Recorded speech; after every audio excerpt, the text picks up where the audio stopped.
High বন্ধুরা, অনেকদিন পরে থাইল্যান্ডে এসেছি।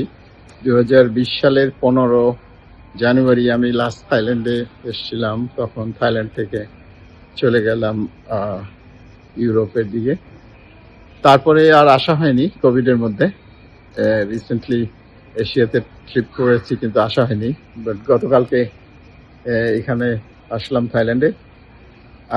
যদিও অন্য হোটেলে উঠেছি, কিন্তু এই অ্যাম্বাসেডর হোটেল আমাদের সঙ্গে অনেক স্মৃতিবহ, যার কারণে অ্যাম্বাসেডর হোটেলে আসলাম। ওরা অনেক রিনোভেশন করছে, বেশ পরিষ্কার করছে এখানটাতে।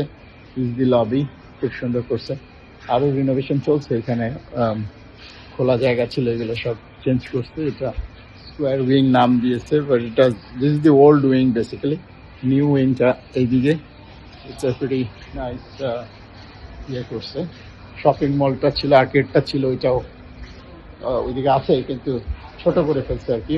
অনেকে নাই এখন। যে এটা আগে খোলা জায়গা ছিল, little bit work going on. এ হলো ওদের রিসেপশনে এরা আছে। এই যে lobby, quite big lobby. And আমি থাকছি না এখানে, বাট আসছি আর কি দেখার জন্য যে কি অবস্থা আছে। এখানে ভাত খাবো, বাংলাদেশি খানা পাওয়া যায়, খুব ভালো। আমার একটা ইলাঙ্গা রিসোর্টের বাবুর্চিও আছে এখানে। ওকে বলেছি খানা রান্না করতে, মানে খানা তৈরি করতে। স্পেশাল খাবার দাবার হবে আশা করছি ইনশাল্লাহ। অ্যাম্বাসেডারের লবিটা কেমন আছে সেটা দেখবো, সেটার জন্য।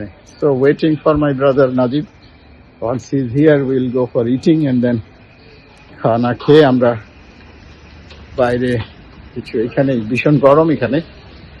বাইরের আর্কেডটা, এখানটাতে আগে দোকানপাট ছিল বাংলাদেশের অনেকেরই। অ্যাম্বাসেডর টেইলারটা এখানেও ছিল, বাট এগুলো সব পরিবর্তন করে এখানে রেস্টুরেন্ট ওর পাশে, আর এখানে একটা হেলথ সেন্টার, মাসাজ সেন্টার করছে।